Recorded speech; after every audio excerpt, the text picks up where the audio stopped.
Surxondaryo viloyati hokimi Ulug'bek Qosimov aholini munosib uy-joy bilan ta'minlash, muhandislik kommunikatsiya infratuzilmasini rivojlantirish, investitsiya loyihalarini o'z vaqtida va sifatli amalga oshirish hamda qurilish sohasidagi ustuvor vazifalar ijrosini hududlarda o'rgandi.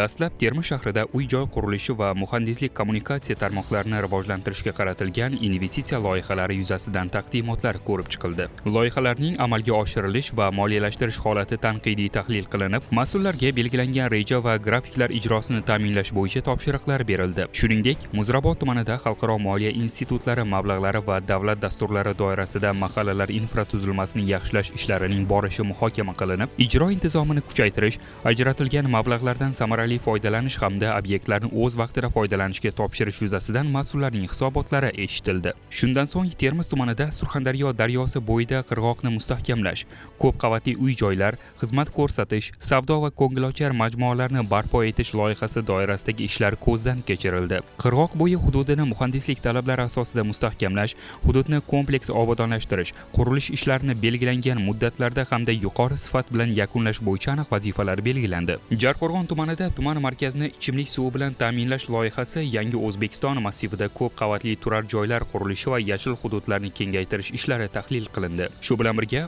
og'ir va tanlab olingan mahallalarda muhandislik kommunikatsiya infratuzilmasini yaxshilash ishlarining borishi muhokama qilinib, ijroni jadallashtirish bo'yicha tegishli topshiriqlar berildi. Shu yerning o'zida Petromarus Uzbekistan mas'uliyati cheklangan jamiyatda bitum mahsulotlari ishlab chiqarish quvvatini kengaytirish hamda viloyatdagi 8 ta yirik avtomobil yo'lini rekonstruksiya qilish ishlarining borishi ko'rib chiqildi. Ichki bozor ehtiyojini mahalliy mahsulotlar hisobidan ta'minlash, ishlab chiqarish hajmini oshirish hamda yo'l qurilish ishlarini tasdiqlangan grafik asosida jadallashtirish yuzasidan mas'ullarga aniq vazifalar yuklatildi. Qumqo'rg'on tumani Bog'aro mahallasida barpo etilayotgan ko'p qavatli turar joylar majmuasida qurilish sifatiga alohida e'tibor qaratildi. Qurilish materiallari sifati, shaharsozlik normalari va texnik reglamentlar talablariga qat'iy rioya etilishi bo'yicha ko'rsatmalar berildi.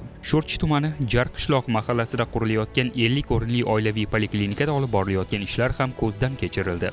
Shuningdek, tumanda amalga oshirilayotgan qurilish va infratuzilma loyihalari yuzasidan mutasaddilarning axborotlari eshitilib, ijroni samarali tashkil etishga qaratilgan ustuvor vazifalar belgilab olindi. O'rganishlar Denov tumanida davom ettirilib, ko'p qavatli uy-joylar, tadbirkorlik obyektlari va ijtimoiy infratuzilma loyihalarining amalga oshirilish holati tahlil qilindi. Tuman markazidagi eski ko'p qavatli uylarni ta'mirlash, tashqi fasadlarini zamonaviy qiyofaga keltirish hamda markaziy shifoxona atrofida piyodalar harakati xavfsizligini ta'minlash ishlarini jadallashtirish bo'yicha topshiriqlar berildi. Shuningdek, qurilish sohasida nazorat inspeksiyasi mas'ullarining qurilish obyektlarida olib borayotgan nazorat ishlari muhokama qilindi. Quruvchi tashkilotlar va tadbirkorlar bilan o'tkazilgan muloqotda sohada uchrayotgan muammolar atroflicha ko'rib chiqilib, ularni bartaraf etish, qurilish sifati va ijro intizomini yanada kuchaytirish bo'yicha aniq chora-tadbirlar belgilandi. Viloyat hokimi qurilish va infratuzilma loyihalarini amalga oshirishda sifat, muddat va samaradorlikni ta'minlash, davlat mablag'laridan oqilona foydalanish, har bir obyektning aholi manfaatiga xizmat qilishi hamda barqaror hududiy rivojlanishiga hissa qo'shishi ustuvor vazifa ekani ta'kidlandi.